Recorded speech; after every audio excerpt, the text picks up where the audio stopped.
Priority 1 message from Starfleet coming in on secured channel.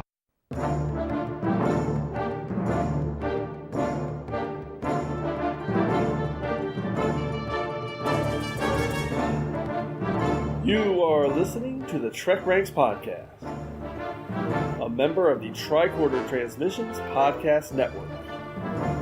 This is episode 31, featuring the top 5 hottest characters, part 2. Welcome back, Star Trek fans. We're picking this episode straight up from where we left off on part 1 of our hottest characters, and that's by diving in here to our second list of top 5 hot characters.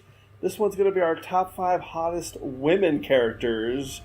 And yes, I am a little bit more excited about this one. That's just me. I don't know about all our other panelists.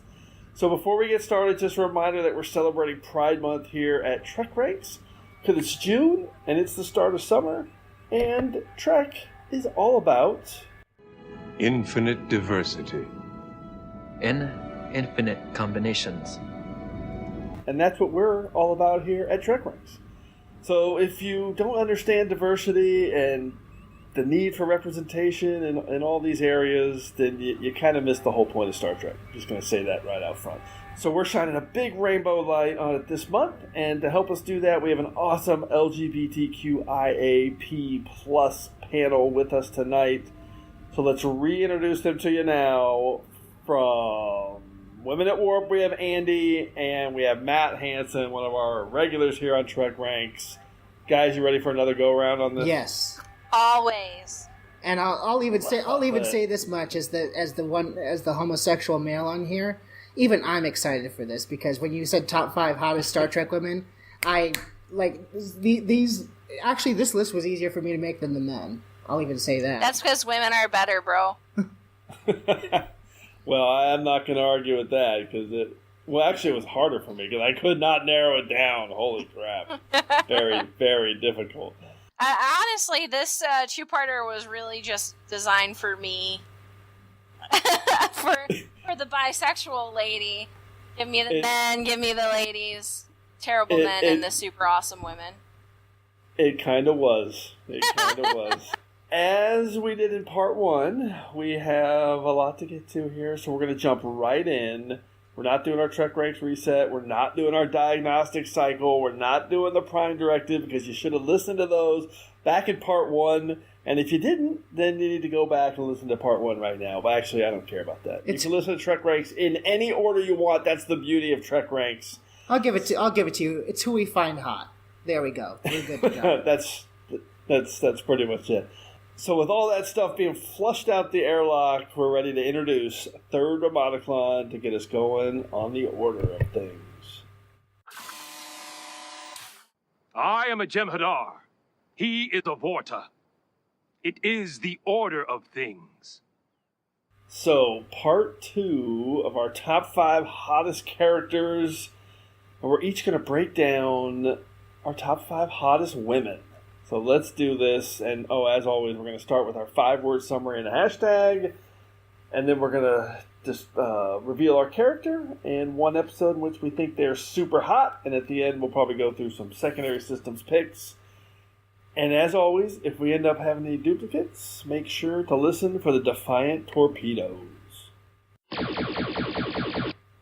Andi, we're starting with you again. What's your number 5 pick for your list of top 5 hottest women characters?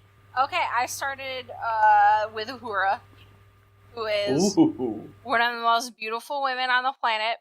Both her and Nichelle Nichols are sexy, wonderful, smart, beautiful women, and I really had to start here for me, because for me, Uhura is the woman who started it all for women in Star Trek, and I just think she's glorious. She's so sexy. She's so smart. She's so competent. I just love Uhura. I love her. So yes, I chose Uhura, and my 5 words and hashtag is Uhura, fan dance me away. And Hashtag timeless, because I really feel like she is a timeless character and Nichelle Nichols is a timeless woman, because she is also another one of those Star Trek actors that just stays gorgeous forever. And, Uhura. What more can you say? She's beautiful. And I also chose Charlie X for her episode, same with Spock, because I just feel like their chemistry in that scene is just smoldering. But also a shout out to Mirror Mirror, because that's the episode where Uhura has a knife, which is my weak spot. Hot women with knives is like my type. So I love that you picked Charlie X for both of your TOS characters, because that's one of the things when Uhura and Spock were together in the Kelvin timeline, and there are people like, "What is that?" It's like, did you even watch TOS? Because they had chemistry, no doubt about there's also that scene where she's like, "Tell me about the moonlight on Vulcan," or whatever. That whole conversation is also super hot. She's just flirting with him and trying to get him to loosen up, and it's like, we have no moons on Vulcan. You know what? I believe that. I'm not surprised, Mr. Spock. I love that scene. This episode of TrekRanks has already been made by this number one pick. I'm so glad Uhura is on one of our lists. Fantastic. How could she not be? She's so classic in every possible way. For sure. Matt, what's your take on Uhura? Well, I'm not going to give it now. I'm just going to say arm those torpedoes. Okay, gosh, another amazing. All right, what's your number 5 pick then, Matt, to start off your hottest 5 women characters? My number 5 pick, I kind of teased this last episode. This was my first Star Trek crush. It was actually a woman. It was not a man. And I loved her just because, I hadn't seen really a character like her. But this is back when I was discovering Star Trek. I was 5 or 6 years old, and I had just seen Generations. That was my exposure. And then I started watching the reruns of Next Generation. That was my first intro to Trek. And I don't know, it was something about this character that drew me to her. And my 5-word hashtag, because I couldn't combine these things into one, is hashtag the dancing doctor is in. Dr. Beverly Crusher. I love it. That's so great. I mean, aside from the fact that Gates McFadden is an attractive woman, there was just something I liked about the character, especially as time went on. And if I had to choose episodes for her, I would choose 2. I think the best Crusher-centric episode is probably Remember Me. It's certainly the episode where she gets the most to do, and I think she pulls it off beautifully. But just like when my Picard pick, I'm also going to go with Attached, because she and Patrick Stewart have such great chemistry, and they really use it to its best effect in that episode. And, what can I say? She's a total MILF. And I will say, too, she got more and more I think the best that Beverly looks is actually in that final season. I really do. I think she looks great. Her best as the show ends. She is gorgeous. I love that you picked her. It is amazing how once they got her actual hair, like the last I think 3 seasons was her actual hair. I mean, and listen, honestly, if we're being honest, she never looked hotter than from Sub Rosa. I mean, yeah, she was gorgeous in that episode. She looked beautiful. The lighting in that episode. Whew. Yeah, the lighting was amazing. The lighting and the little pink nightie. Mm-hmm. Yes, that too. Matt, thank you. Okay. All right. Does this mean I'm up? Yes, it does. Okay. My number 5 pick for top 5 hottest women. I'm going to be a little bit of a cliche here, but there was zero chance that this character was not going to be on my list. 5 words in a hashtag. Roger Corby knows his business. Hashtag making gorgeous androids. And it is Andrea from What Are Little Girls Made Of from TOS first season. Oh, yeah. And I don't have much to say other than Andrea is beautiful and gorgeous and amazing. and I love her character, even though the android personality. Let's just say this pick is not really based on the android's personality that much, because she's just really hot, and this show is top 5 hottest characters. So, Andrea, I think you mean hashtag Robo Side Boob. No, that's definitely hashtag outfit made of scarves. Both of those would work excellently. Any hot takes on Andrea there? That's the one thing I remember about her is that she had, like, that whole character was about side boob. I have to go back and watch that episode. Because because I'll just spoil one of my secondary systems. When you were going with Roger Corby, I thought you were going to say Chapel. And Chapel, I'm totally on board with.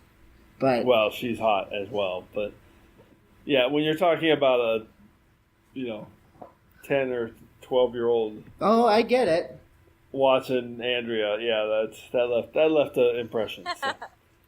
Andi, any quick take? Just that she's gorgeous. Not very many women can pull off scarf outfit. It was kind of like overalls made out of scarves, kind of. It was unique. Let's call it unique. It's kind of quintessential. What is it? William Tice, is that his name? The costume designer. Yes, he was very much into having things drape in interesting ways and look like they were about to fall off, which I can appreciate.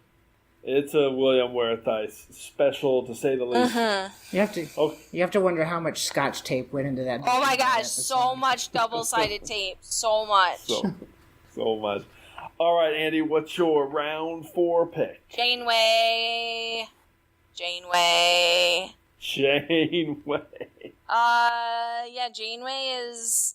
is ridiculously sexy.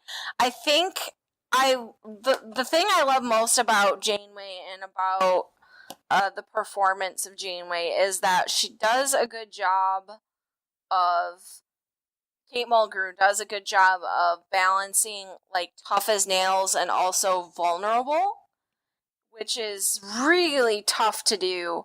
And I remember the first time I saw Janeway and she's staring, the first time she really made an impression on me was when she's staring down at Paris and she's got her hands on her hips and she's just very commanding.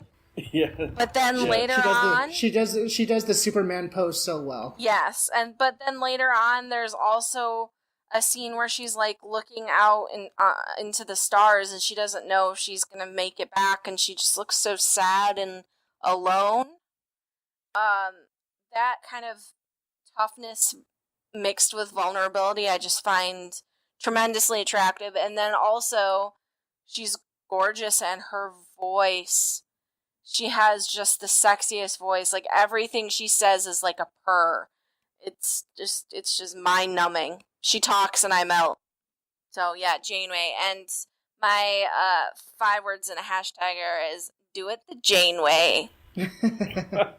I love it. And then hashtag oh Captain my Captain. Yeah. Classic. The voice is amazing. So Katharine Hepburn. Yes, very much so. Her whole vibe is Katharine Hepburn.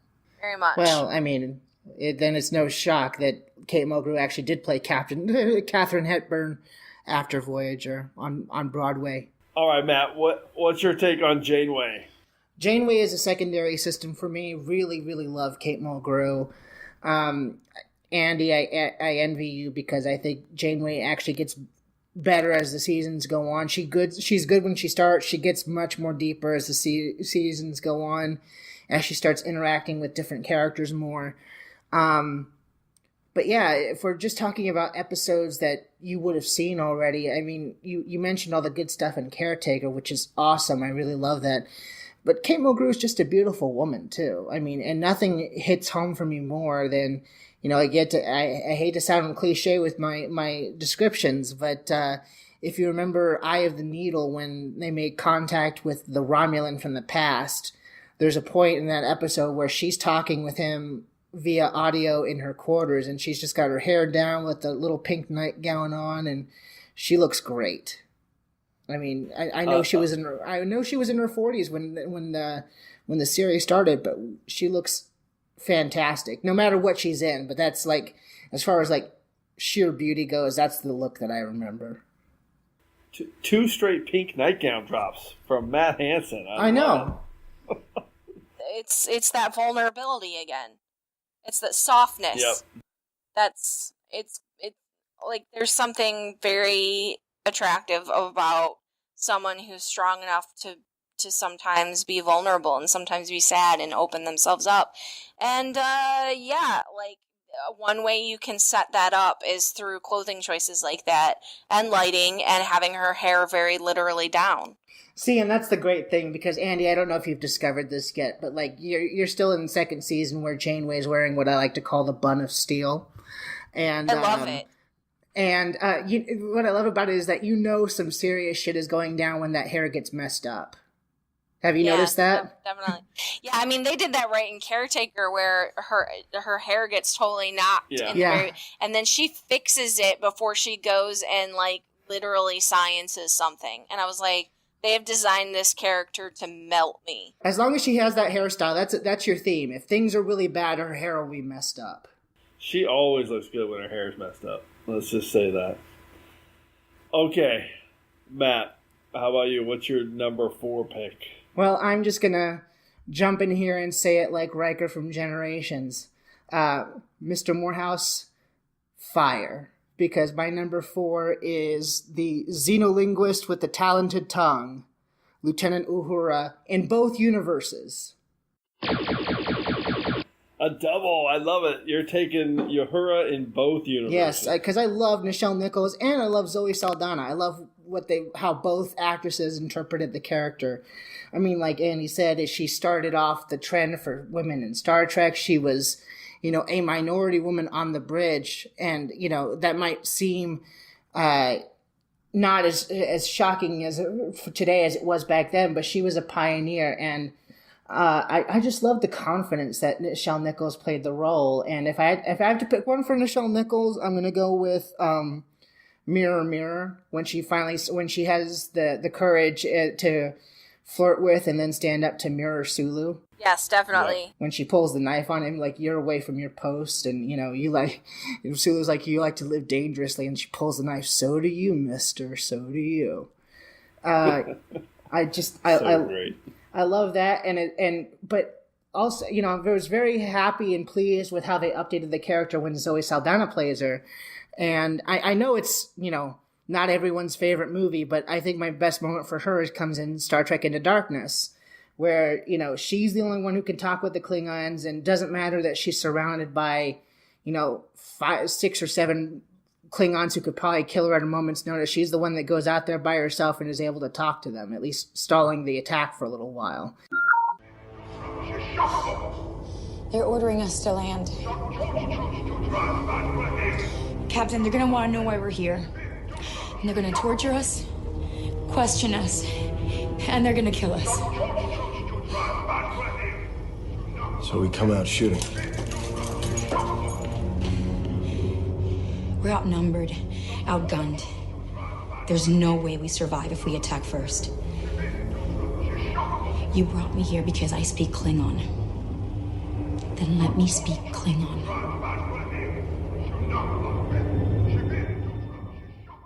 Totally makes up for the fact that she doesn't know Klingon in Star Trek 6, which is probably my least favorite Uhura moment. But yeah, that's not a great moment, but she definitely makes up for it in there. Uhura, amazing. Any last comments, Andi, on Uhura, your number 5 pick? Fan dance. The thing I love about the fan dance is that she does it with such confidence.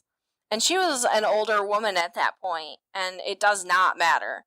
Like, she's still got so much swagger and sex appeal, and I just super dig that, even though it's kind of silly. I love a passionate defense of the fan dance. Absolutely. Plus, Nichelle Nichols liked the fan dance, and that's good enough for me. She had fun doing it. All right, so my round 4 pick, 5 words and a hashtag, crazy beautiful Orion Batgirl, hashtag Marta lives, and it is Marta, It's Yvonne Craig, the actress who played Marta in Whom Gods Destroy, and she also played Batgirl in Batman. And I got 2 TOS picks right off the bat here to start. So I'm going back to my childhood, but I've talked previously on TrekRanks about how much I love Marta. She was in my top 5 gory moments. I don't want to talk about that because it was basically based on how she died. So we're not going to talk about that. But I love Yvonne Craig. She's just the cutest thing. And as Marta, she's so adorably crazy. And for me, she's the quintessential Orion slave girl. I love Marta.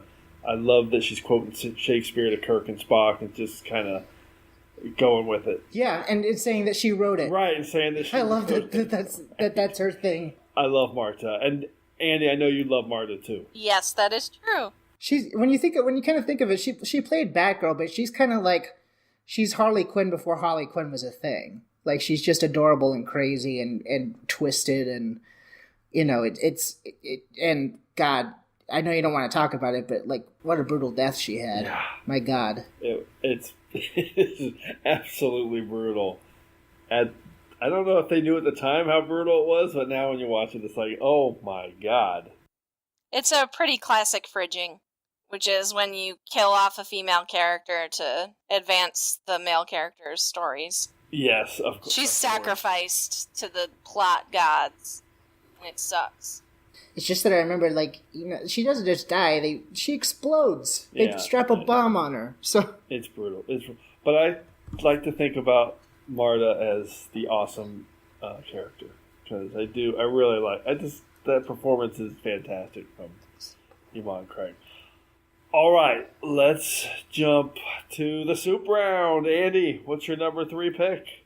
Well, get out your guns. It can't be soup again. It's not soup again, right? No, it's Marta. Oh, what? Yeah. Get the Marta. torpedoes out! Oh, man. the odds. This woman's in 1 episode, and she's on 2 lists. Marta, though! Marta! All right, Andi, tell us why you picked Marta. I'm so happy. Well, for one thing, she's a green woman with a knife. That's my 5 words. # Marta lives. Oh, yeah, same hashtag. Yep. Just everything y'all said. Like, she's just free. And... Yes. And I just love her. And it's... I hate that episode for killing her. Like, that makes me so angry, because she was by far the best thing about it, and I found her so interesting, and it makes me so mad that she never got any sort of justice. Because how can you give her justice if supposedly the guy who killed her is cured now, or whatever? Air quotes. Yeah. Yeah, it's a pretty great point. It's that. I just love that episode. I mean, that episode's a guilty pleasure, but you gotta laugh at the fact that at the end of the episode they just have this cure-all for all psychosis. Yeah, like a pill. And I mean, I would be more than happy if we could, find a medication that would work on all mental illness. And but Marta herself, though, and Yvonne Craig as Marta is just funny and sexy and sharp, and she stabs Kirk. Yeah. I'm all for it. And my weakness for hot women with knives cannot be understated. So yeah, that's my pick. And then she says to Spock, "He's my boyfriend. I have to kill him." Or something like that. And I'm sure people will correct me if I'm wrong, but she's the only Orion girl to rock the short crop hairdo, and she looks really good. I like that hairstyle. Oh. She's super cute. She's got a serious look going. Yes, her hairstyle is amazing. All right, I can't believe we had Marta back to back. That is spectacular, and my favorite thing in TrekRanks whenever that happens. And the same hashtag. And the same hashtag. Amazing. All right, Matt, what's your soup round pick? Well, I hate to break up the trend here, but I don't have Marta. But I think you'll be satisfied with my pick, none the same now. when you said sexy women, it's not that I don't think this person's attractive, but the character's just so cute and adorable that I had a hard time thinking of her as sexy. But then, I thought about a certain episode, and you'll know it exactly when I say it. Hashtag your tongue, her boots, lick 'em. Yes. Captain Killy. Captain Killy. Oh, that's so gross. And like I said, it's not that I don't think Mary Wiseman's attractive or that, our Prime Tilly isn't sexy or adorable, but she's so cute and she's so innocent and she's just so wide-eyed. I have a hard time thinking of her that way, and I don't know if that makes me a bad person. But when she got the blonde hairdo and she was in the armor and she was threatening to cut off people's tongues and was just taking so much delight in being evil, yeah, that was hot. Mr. Bryce. Yes, Captain. Hail the ISS Shenzhou. Now. Hi, Captain. This is the ISS Discovery hailing the ISS Shenzhou. Shenzhou, do you read? Over. Captain Tilly. To what do I owe the pleasure? And how can I return the favor? The only pleasure I take is from the blood of my enemies staining my uniform, Captain Connor. Captain Burnham. We thought you were... You thought exactly what I wanted you and everyone else to think. Especially him. It's the only way I could capture this traitor. Most ingenious. I don't need your compliments, Connor. I need my ship. Of course. I expect you've kept her in perfect condition. Yes, Captain. Then bring her to me. We have a rebel group pinned down in this system. It would be better if you come to us. Is that how you treat your long-lost captain? If you greeted me that way, Connor, I'd cut out your tongue and use it to lick my boots. We will alter course of the Discovery at once, Captain Burnham, and prepare for your arrival. Be sure that you do. I'm sorry, but my brain melted through that scene. You had Burnham and Tilly both being super hot, and then Lorca is wearing leather and is on his knees, and I was just sitting there like, ha. And I just love, it was like a short in my brain. I mean, and don't you just love how the most innocent person in our universe is one of the most worst ruthless characters in the other one? I mean, yes. She's Captain Killy. I just watched this the other day. She's the Witch of Warner Minor and the Slayer of Sorna Prime, and it's an inspired pick. What episode did you pick? Oh, Despite Yourself. Oh, yeah, Despite Yourself, of course, with the boots. Yeah. Oh, man. That Directed by Jonathan Frakes. We all love him here at this podcast. Fantastic pick. I didn't even think of her.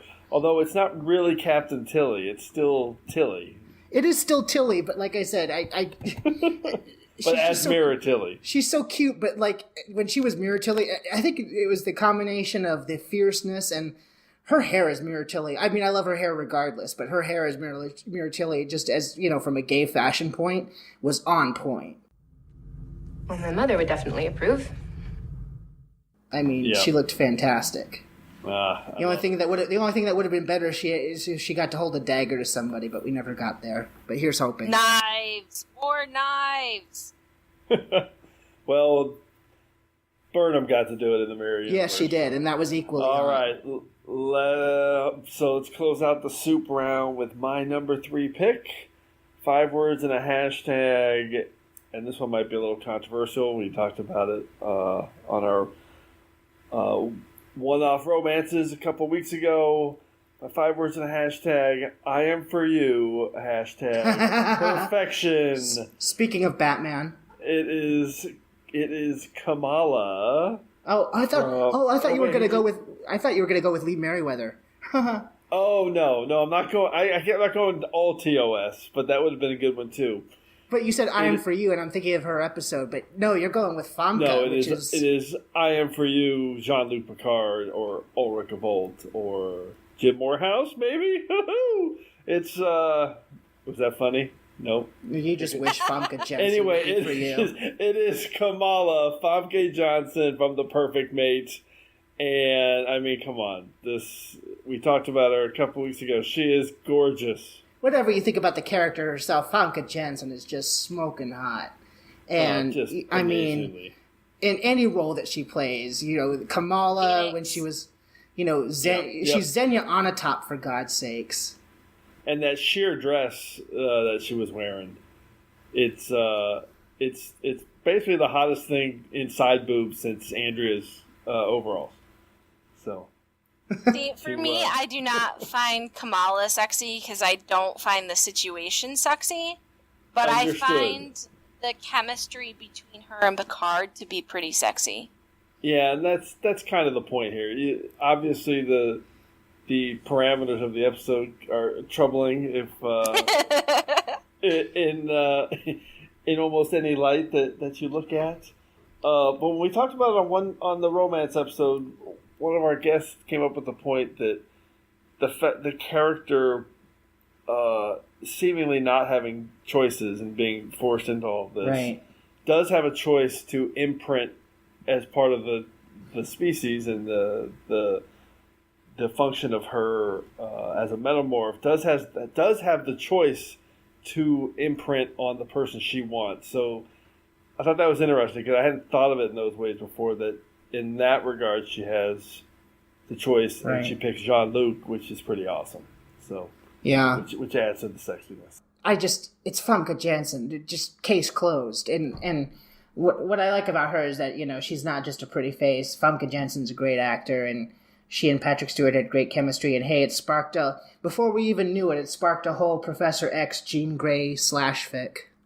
Yeah, it's pretty. It's not /fic if it's a het ship, by the way. But yes, they have great chemistry, and it's fun to watch them interact together.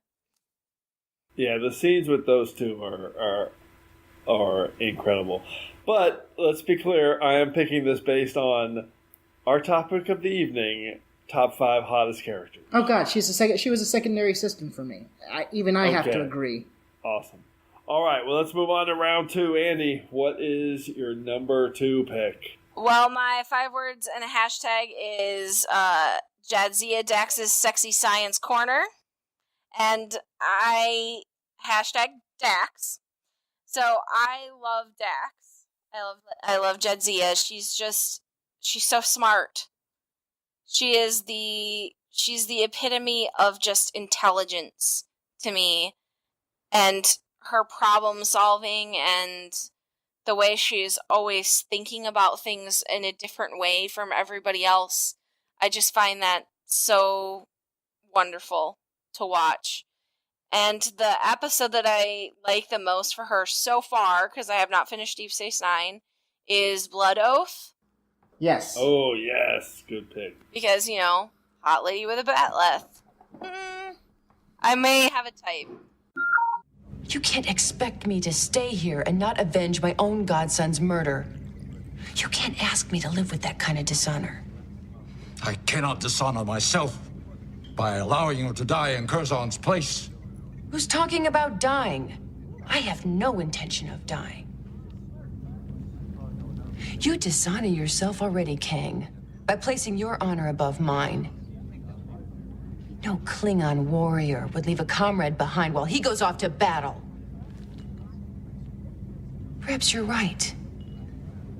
Klingon honor isn't what it used to be. Are you trying to anger me again? You think the same trick would work twice? I understand Klingons. All right, then. It worked. Come and fight with us. Come and be damned. Yeah, just Jadzia in general, I just think she's such a great character. Obviously, Terry Farrell is gorgeous, and she's so smart. She's so smart, guys. I love smart women. She's so smart. She's an incredible character. Matt, are we going to talk about Jadzia again? Because I was going to talk about her really quickly, but... Oh, dude, just arm those torpedoes. Don't you worry. All right. Okay, we know it. Okay, so we know it's coming, so we don't need to go into depth now, because we're going to go into it again. The one thing I was going to say, because she is amazing, Jadzia's character, and Andi, you haven't met Ezra yet, but basically the only reason I didn't pick Jadzia is because I could not choose between Jadzia and Ezra. I love them both, and they're both super hot in terms of all the reasons that you like Jadzia too. Because although Ezri's a very different character, but I love them both, and Jadzia is amazing. And I know we're going to talk about her again. So Matt, let's move on to your round 2 pick. What do you got? My round 2 pick is so we're getting into the type of woman that in fiction I really like, and it's the strong, confident, kick-ass women who, I think, some of my favorite actresses or screen heroines are of all time, or, the Sigourney Weaver, Linda Hamilton type. Yep. And so I, for my number 2, hashtag, yo, she rocks my world, Philippa Georgiou. Ooh. And that's Yo spelled Yeoh, like her last name. Of course it is. Thank you. I did not pick up on that. And this is both incarnations, the Prime and the Mirror. Of course, the Mirror gets more screen time than Prime version does, but I loved her from the moment I first saw her. I was so excited when Michelle Yeoh was going to come onto Star Trek. I was already a fan of hers before. Speaking of James Bond, she's one of the best Bond girls of all time. But then when I saw her as the character Georgiou and her style of command, both Prime and Mirror, she's so fierce. She's such a great character. I'm so happy the Mirror one is still alive, even though I would like the Prime one to still be alive too. But I'm glad she's sticking around. I absolutely love this character. She was only a captain of a ship for 1 episode, but she's already rivaling Janeway in my book, and that's high praise indeed. I just love the character. Love Michelle Yeoh. She's beautiful. She's hot. Her character's unbelievable, and if I had to pick episodes, there are 2, and they both involve the Mirror version. How badass was that one moment in Vaulting Ambitions where, she doesn't want anyone talking about the Federation data, so she takes that thing off. Is it a necklace or I forget what it is, but she sends this thing like Magneto style across the room, and she just chops everyone's necks off. Yeah. It wasn't it was like it was in a little stand next to her. Yeah, it was like a little gadget that she just took out and like threw across the room, and it just cut everyone's throats, and it was badass. But then I really, really, really love all of her fight scenes with Lorca in, what's the name of that episode? The next one. I have to memorize these episodes. They're new. What's Past is Prologue. That episode. All of that is amazing, and Georgiou is an incredible character. Andi, what's your take on Philippa Georgiou? Well, of course. Of course. Y'all know how I feel about women like this. Like, take charge women are just my favorite. And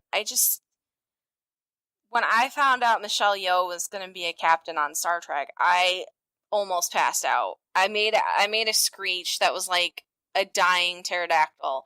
I was so excited, and she definitely delivered.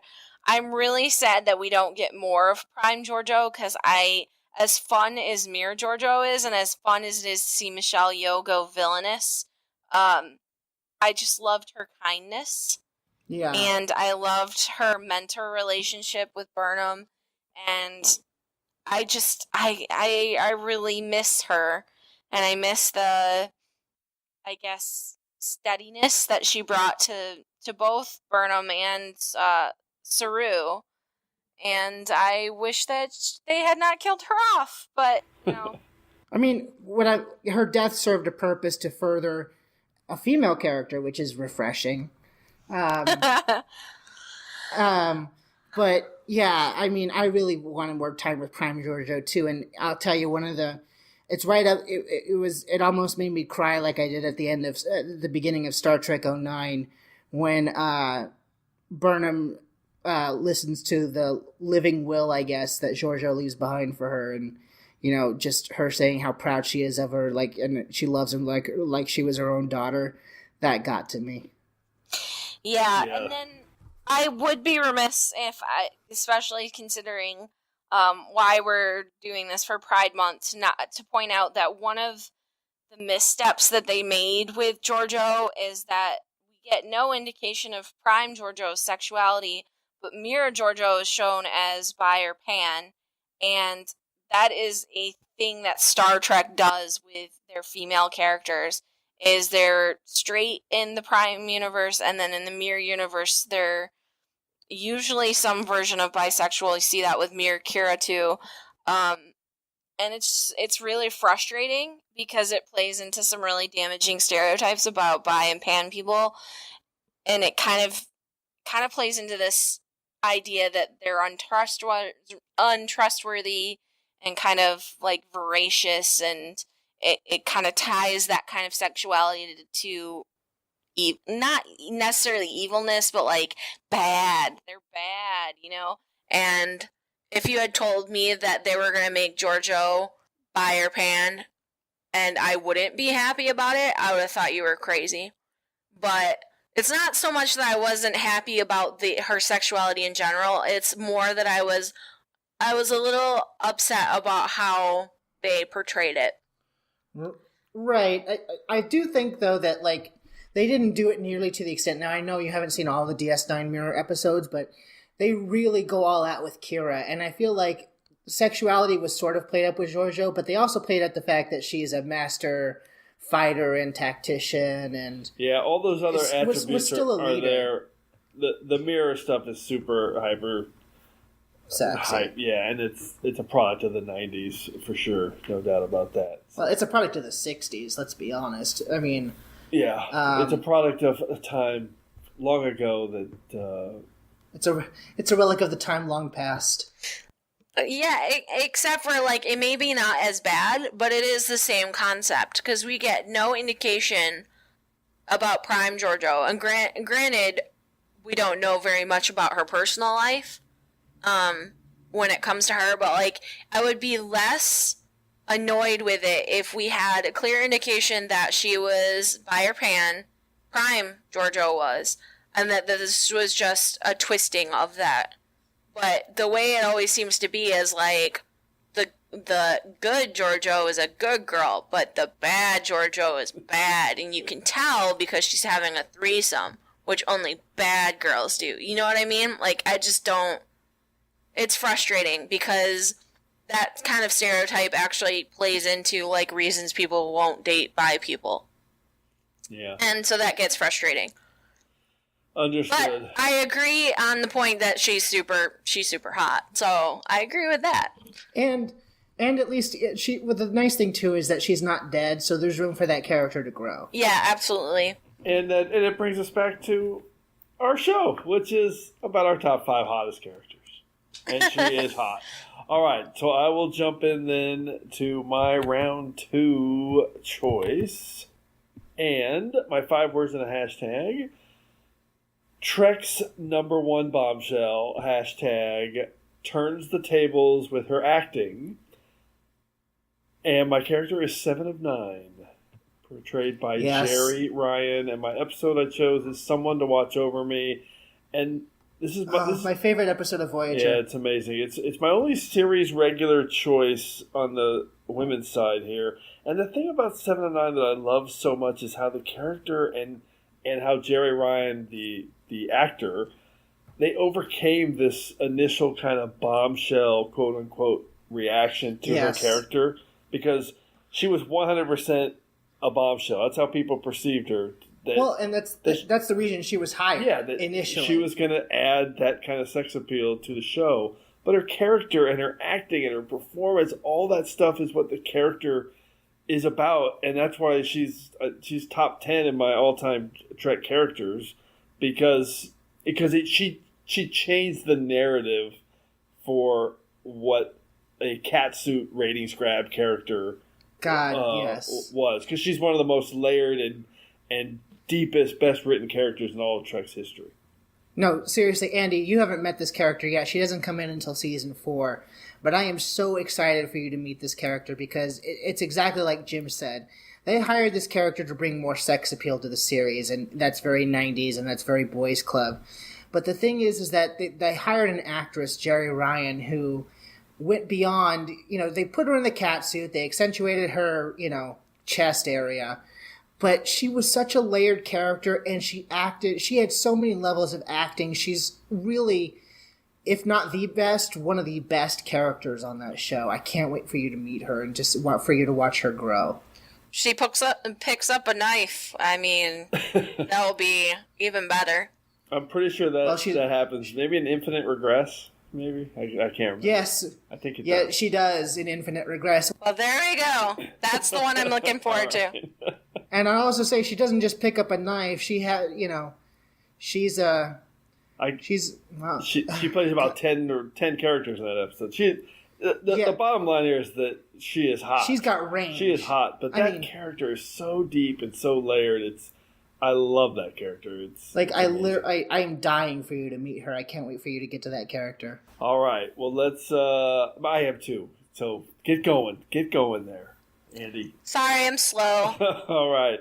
Let's finish up round one. Who are our number 5 hottest women characters? Andi.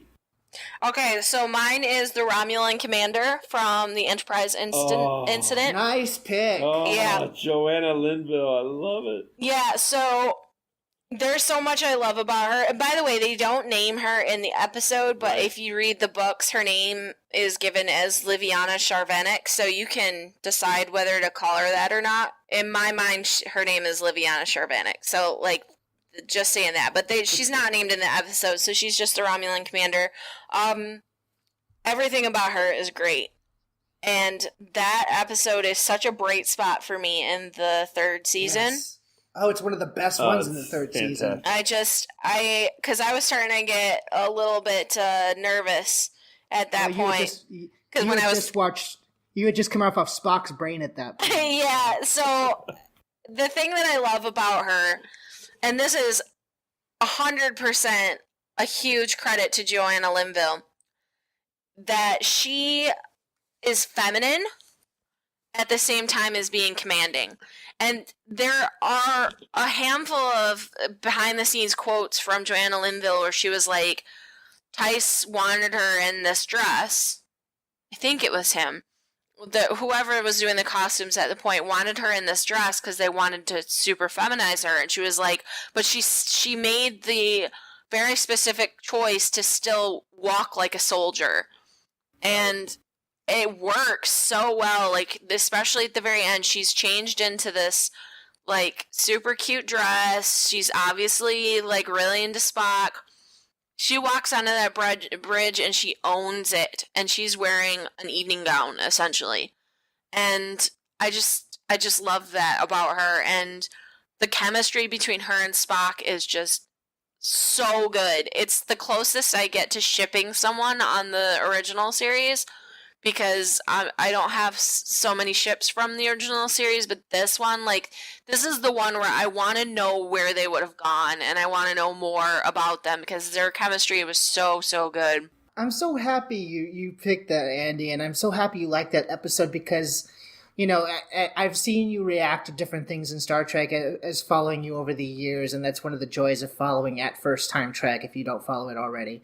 But I was wondering how you were going to feel that Spock, uses the emotions and the affection to ultimately get the better of her. Yeah, that's one of the criticisms I have of the episode itself, the plot.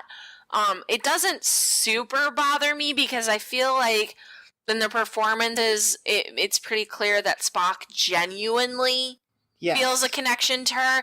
If he was just playing her, I think it would leave a much worse taste, but I feel like their connection is very sincere, even though they're both, and I think that's part of the reason why I like it so much, and why the dynamic is so interesting, is they're both hiding things, and they're both trying to be tactical, and it's all set against this backdrop of genuine attraction.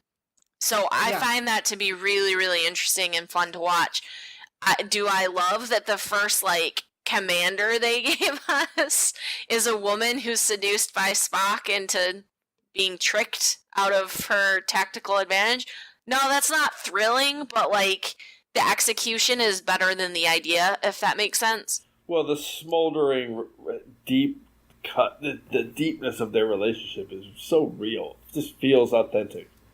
And like you said, the way I look at it is exactly the way you look at it. I feel like, yes, Spock did use that to his tactical advantage, but you could tell just from Nimoy's performances that he wasn't faking his affection for her.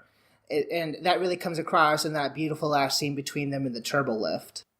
And I will say that if y'all have not read the Riansu Chronicles, I think it's called, by Diane Duane, this dynamic comes up again for some of the characters in that, and one of the main characters in that is her aunt.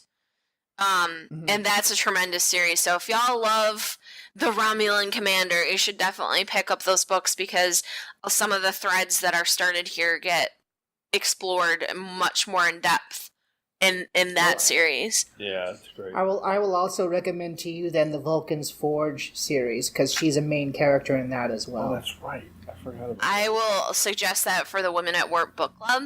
All right, well, I'm just going to end it by saying, are the guards also invited?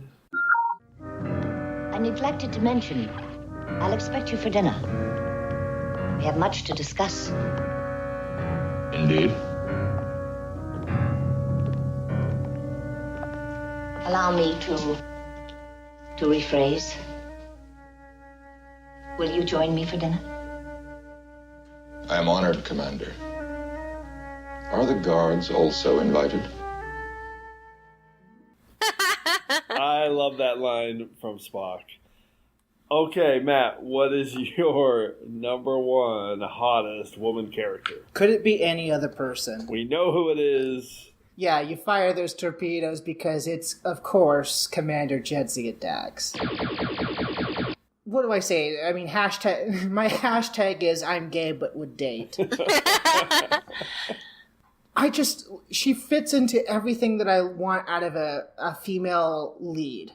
Like I said, she's cut from the same mold as a Ripley or a Sarah Connor. She's smart, she's strong, she's her own person, which is really hard to do when you're also 7 other people. But I just love her. And you know what? This is one of those instances that Andi was talking about earlier where, you know, you have affection for the character, but you also have affection for the actress. And I'll say this. There's that old saying of, like, never meet your idols or your heroes or anything like that. And Jadzia Dax was someone I've idolized since I was 13 years old and first started watching Deep Space Nine. And back in 2013, I actually got to interview her, Terry Farrell, for a podcast that I did before Upper Pylon 2, the Delta Quadrant. And I was so starstruck and I was so nervous to talk to her. But she couldn't be a nicer person to her fans. And, you know, she actually invited us because we were going to the con that year to meet with her privately and hang out, which we did.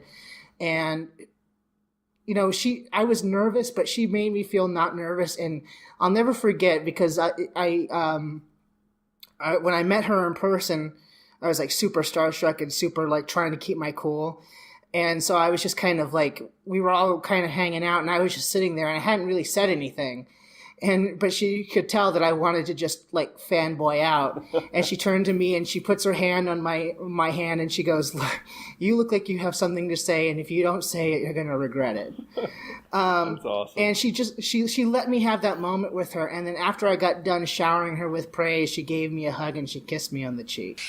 Yeah, she's wonderful. I also got a chance to meet her at Star Trek Las Vegas. It was pretty brief, but she actually flagged down me and Sue, and I think it was Jera, when we were wearing our a Women's Places on the Bridge shirts, and she stopped us, and she was like, "I want to take a picture," and I'm like, trying to smile, and I'm like hissing at Sue. I'm like, "It's Jera Farrell."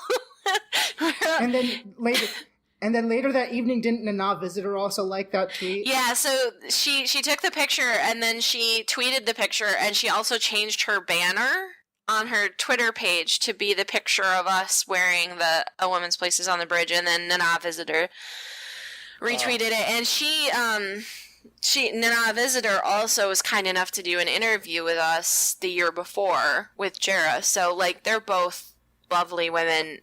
It's amazing. I love that, and both of those awesome sentiments. I'm just going to close out with saying, and she's also super hot.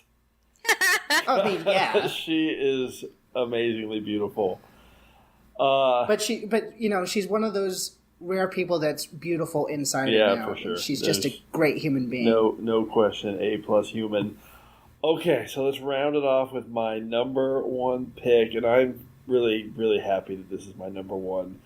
And anyone who follows me on Twitter will know that, well, I'll say that in a second. 5 words in a hashtag. Are you seeking Jamaharon? Hashtag. Yes, please. We are Team Vosh here at TrekRanks. And I love Vosh. I love Vosh. love Captain's Holiday. And I don't think this pick's probably not going to surprise too many people that know how Team Vosh that I am. But she is perfect for Picard. I don't understand people.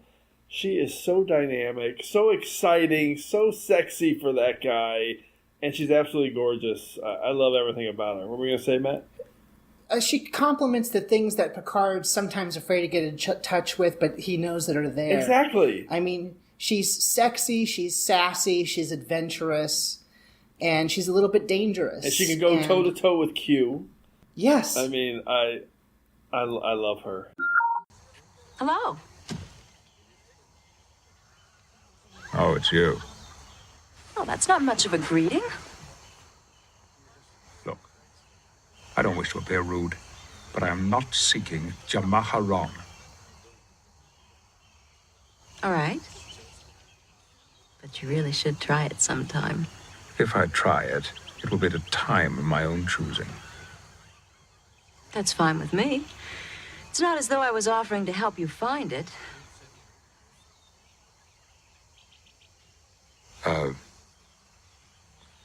I assumed that because of the way you welcomed me the other day... I'm sorry if I embarrassed you. I don't recall saying I was embarrassed.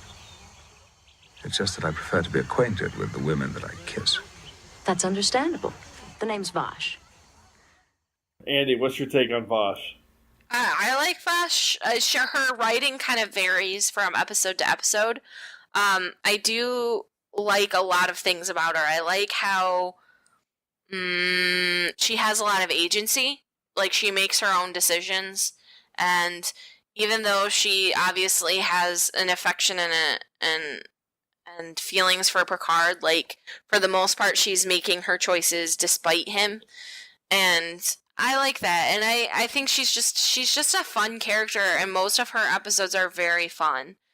I am not so much a shipper of her and Picard, but I think she's a good character, and I think that they have a cool vibe, and I like to watch them have adventures together. And she looks good in a Maid Marian costume. Yes, she does. So, and going back to your thing about Captain's Holiday in the last episode, Andi, I mean, yeah, I don't necessarily ship them too much, but I do love they have the whole Indiana Jones and Marion Ravenwood thing going, and it's fantastic to watch. Mm-hmm. That's a good episode. I like that episode so much. It's just fun. And I think, like, a lot of times, Star Trek is so known for, like, some of these big issue episodes, and some of my favorites are the ones where they're just having fun. I'll just say this. She's the perfect woman for Picard. She's so exciting. She just, I love it. And I love that she's so independent. So I think her character's pretty consistent through the 3 episodes she's in. She's got, I like that word you used, Andi, agency. I think that's really good because she's making her own decisions. Okay, that is... Oh, we're going to go to secondary systems. Let's rattle off a few. I mentioned before that I had Jedzia and Esri on my long list.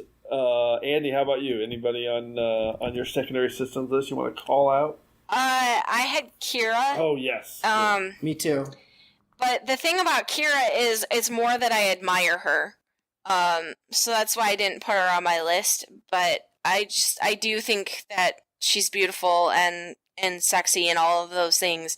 It's just more that it's more platonic, I guess, my affection for her. But yes, I feel like Kira is probably one of my favorite characters on Trek. by like a mile. I just love how fierce she is and how she has such a deep arc of like forgiving herself and forgiving others and learning to move past her past, and like learning to live in peacetime when she's spent so much time at war. And I love everything that her character represents, and I love how much growth she goes through. And I'm not even through all of DS9 yet. I know yeah. you're saying these things, and chills are going up and down my spine, and I'm just like scratching out of my skin because I know what's coming, and I know what's coming for you to watch, and it's exciting. I mean, I loved stuff. Kira from her very first introduction, because her first introduction is like her yelling at a dude, and she's like, well, if you didn't want my opinion, you should have asked for it. And I was like, I love her. I love her so much. Well then, I say, guys like, you're being a fool. Well then, don't ask my opinion next time. She's hot. How about you, Matt? Anybody on your secondary systems to call out? Kira was definitely on mine. Janeway, Famke. I'll even, you know what? Just because I'm excited to see where the character grows, I'm going to put Michael Burnham on that list. Because I thought Sonequa did an amazing job, and she is a beautiful woman. How about Robin Leffler? She's on my list. I mean, it's Ashley Judd. Yeah, of course. Come on. Right. But 7 and 9 was on there too. Star Trek is nothing if not replete with at least gorgeous women. I also had Anij from Insurrection, Donna Murphy. I also had Nurse Chapel. Just because I love Majel Barrett, and she would always look good, but she was smoking hot in the 60s. Andi, did you have any others you were going to rattle off? I mean, I agree for the most part. Like, there's so many great women characters, and there's so many to choose from. I think we could do that forever. So I'm going to leave it at Kira. She was my +1. I got a long list in front of me. Amanda Rogers from True Q. That's Livia Diabo. Right. I also had Beverly Crusher. I had an underrated troglodyte alert in Vanna, who was in the Cloudminders, who no one ever remembers, but she's I remember. Gorgeous. I brought up the Cloudminders. She's the one at the end who's in the cave with them, and she's beautiful. So, okay, let's wrap this hotness up. Just like in part 1, we need to cool off. It's time for a regeneration cycle. Computer, activate regeneration cycle. Alcoves beta and gamma.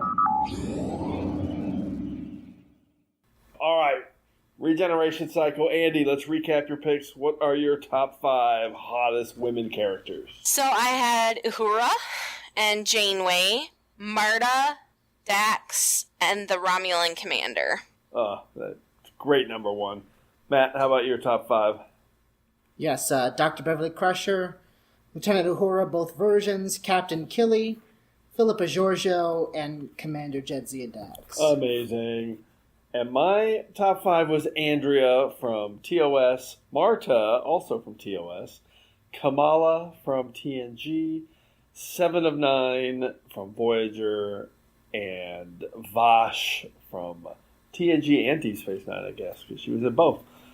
So let's run through some stats. They're pretty amazing. We almost had full representation again of all the series, but we did not have an Enterprise pick.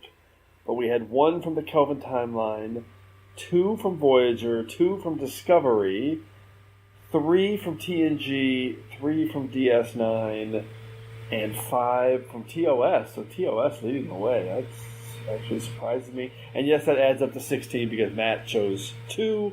But that's okay because Andi didn't choose a number 1 in the male category, so it adds up to 30. Well, Perfect. And I chose, they're the same character in 2 universes. I know. So... I'm just counting both. All right. I know. And then our head count, we had 6 alien women compared to 2 for the men. And we had 1 android, so I made a joke about Data at the start of part 1, and we did end up with an android. And it was me. I didn't even realize that. We also had one Borg. We had 2 doubles. We had 2 captains and a Romulan commander. So let's the overall 3 captains if we count Killy. Oh yeah, that's a good. Yeah, and as we should. I'm just trying to see what the overall leader was. It was TOS had 6 and TNG had 7 overall picks on our 2 hottest character lists. All right, let's wrap this up and jump into a temporal causality loop to close out this week's show.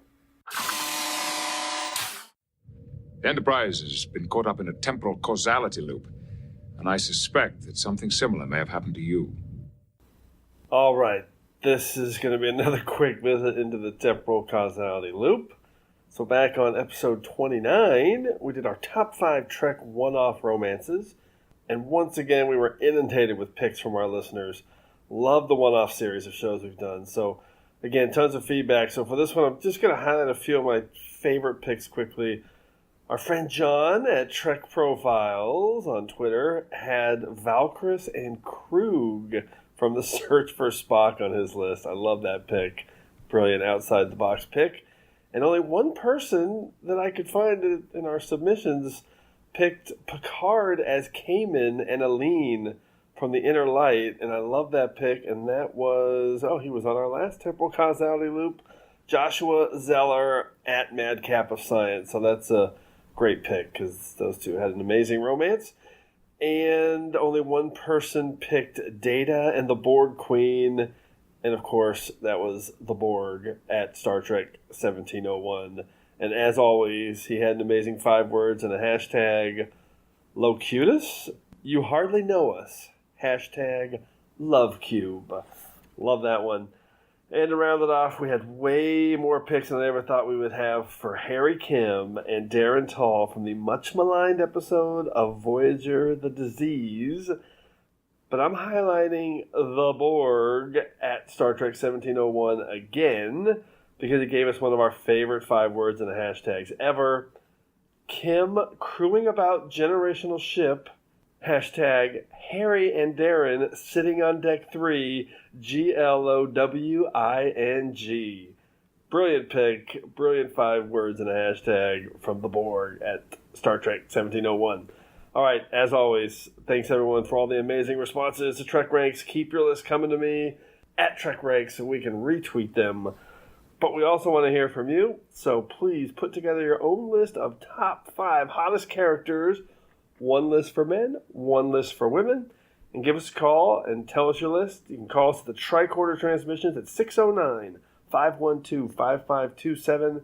That's 609-512-LLAP. And, if you call in, consider it a audition to be on the show. That's what we want to hear from you. If you take the time to call and put a list together, that's probably going to be a good impetus for me to say, let's get that person on the show. So hopefully we'll hear from you so you can be featured on the next episode of TrekRanks. And on the next episode of TrekRanks, we're going to continue our Pride Month celebration with another fun topic. And this one's been on our long list since we launched TrekRanks. I knew at some point we'd get to this topic, and I thought, actually, this will work pretty good for Pride Month. We're going to do our top 5 holodeck episodes, because on a holodeck, you can be anything you want to be, and we think that's a cool message to celebrate diversity and inclusion and pride. So that's how we're going to close out the month. So, Andi and Matt, anything jumping out at you right away when you think of your top holodeck episodes? Sherlock Holmes. That's pretty much. I don't think there's an episode called Sherlock Holmes, but I know it's elementary, my dear Data. Yes. Yes, perfect. Mm-hmm. How about you, Matt? Barclay's holo program with everyone in the Three Musketeers land. Wesley is just like sulking, eating pie. Hollow Pursuits. I love it. It's hard to pick just episode that's dangerous territory if I go into top 5 people I would recreate in the holodeck. That could be another show. All right. So Matt and Andy, before we wrap it up, and since we didn't do it at the top of the first ever Part 2 episode of TrekRanks. Why don't you guys just remind everyone how they can get a hold of you guys? Andi? Yeah, easiest place to find me is on Twitter, where I'm live tweeting through my first time through Star Trek. Very slowly. I love it. And Matt, how can people track you down? And you can find me on Twitter at mhansen0207, HANSEN. You can find me occasionally on the Nerd Party, still hosting shows there. And you can find me on Upper Pylon 2, a Star Trek Deep Space Nine review podcast. We are almost done. We are at the beginning of Season 7. And yeah, it's been a great, you know what, Jim, I've just had a gay time here today. Oh, that's awesome. And as always, you can reach me at TrekRanks and at Enterprise Extra. We want to hear from you because you make our show better. All right, Matt, I'm glad you had a gay time. Andi, I hope you had a gay time as well. I always have a gay time. A gay old time. I love it. All right, guys. I love this. The first ever 2-part episode of TrekRanks. And I will say this, Matt, this actually makes you the first 4-time guest since this is a 2-part nice episode. So we're going to have to...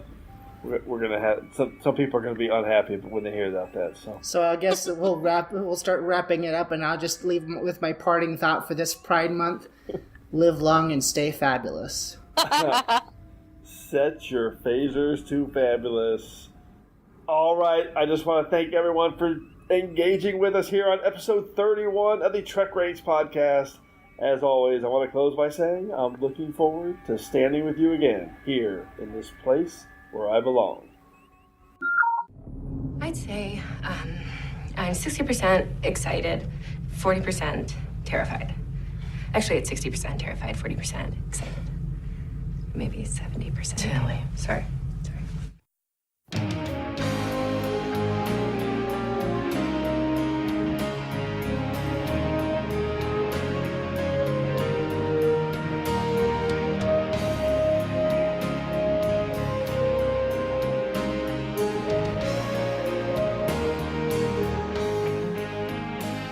Hi there, thanks again for listening. If you're cruising the galaxy looking for even more Trek talk, why not visit our good friends Bill and Dan over at TrekGeeks.com? They've got a great podcast that covers a wide range of Star Trek topics, so you're sure to find something you'll love. And if you're in the mood for some awesome tunes, then you really need to head over to 5yearmission.net. The guys are writing a song for every episode of the original series, and each one is absolutely brilliant. So that's TrekGeeks.com and 5yearmission.net. Check them out today.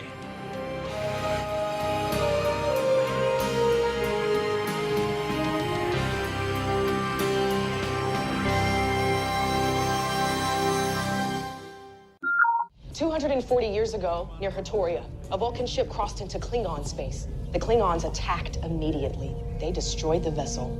Vulcans don't make the same mistake twice. From then on, until formal relations were established, whenever the Vulcans crossed paths with Klingons, the Vulcans fired first. They said hello in a language the Klingons understood. Violence brought respect. Respect brought peace. Captain, we have to give the Klingons a Vulcan hello. The Corvette colony.